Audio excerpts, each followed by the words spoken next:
Welcome back, students.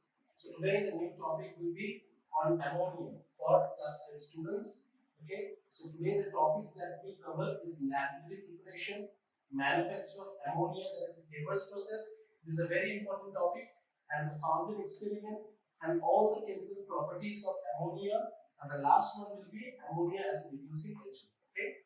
So we know the formula of ammonia is NH3. Okay. And this NH3, all the bonds, nitrogen have 3 bonds with hydrogen, all are covalent bonds. Okay. Now the covalent bonding is polar in nature. So what will be the relative molecular mass? 14 plus 1 into 3, which is equals to 17 AMU. Okay.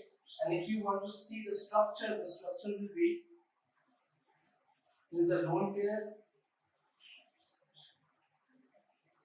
This is the structure of ammonia. Okay. So now the ammonia can exist in traces in our atmosphere as well as ammonia compounds. The compounds of ammonia are highly soluble in water.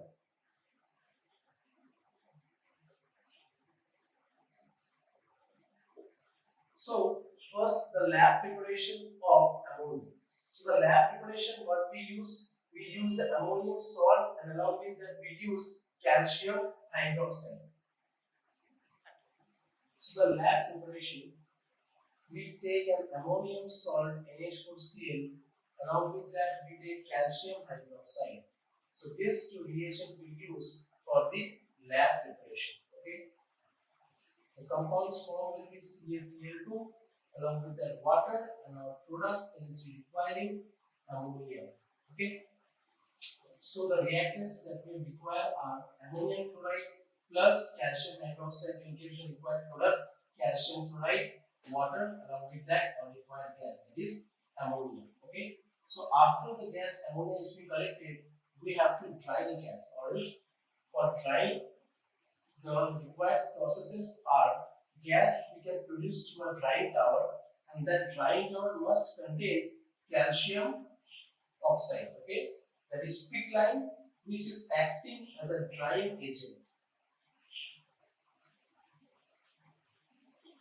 Dear students, so we have to pass ammonia gas after the lab preparation through the drying tower, which will contain calcium oxide, that is acting as a drying agent. So now the number 2 process, that is the ammonia gas, is collected in inverted jars, and the process is by downward displacement of air. So why by downward displacement of air? Because ammonia is lighter than air, number 1, and number 2 reason, ammonia is highly soluble in water. Clear? So these are the 2 reasons you should remember in your mind. That is, ammonia is lighter than air and ammonia is highly soluble in water. That's why the gas is collected by the process of downward displacement of air. Okay. Now we move on to the next topic. So now the topic is manufacture of ammonia, that is Haber's process. So when we take a mixture of nitrogen and hydrogen gas, we know that ammonia is produced. But in this process, this industrial process, we have to keep some important points in our mind. Okay, that is the ratio. We have to take 1:3 ratio of N2 and H2. The temperature, the optimum temperature which favors the reaction is around 450 to 500 degrees centigrade. And the pressure near about above 200 atm, and we have to use a catalyst as well as a promoter. The catalyst will be finely divided iron, and promoter we can use molybdenum.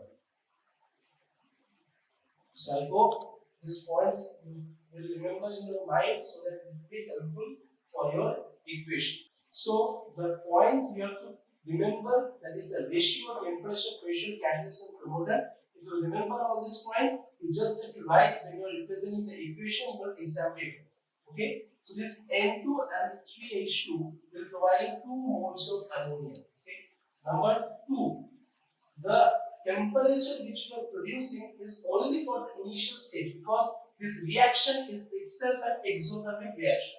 The heat that will be liberating after the reaction is being taken place, that will carry on the further reactions. Okay, so why the temperature we have to maintain? So that the temperature initiates the reaction in a well manner and the reaction is carried forward. Okay, the pressure is requiring a high pressure. Why high pressure? Because high pressure will help the reaction to move in a forward direction. And what is the work of the catalyst here? It will enhance and increase the speed of the reaction.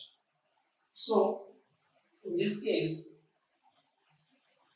volume of reactants decreases. It is an exothermic process as well as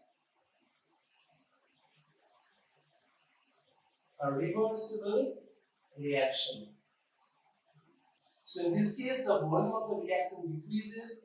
It is an exothermic process as well as a reversible reaction. So it follows Le Chatelier's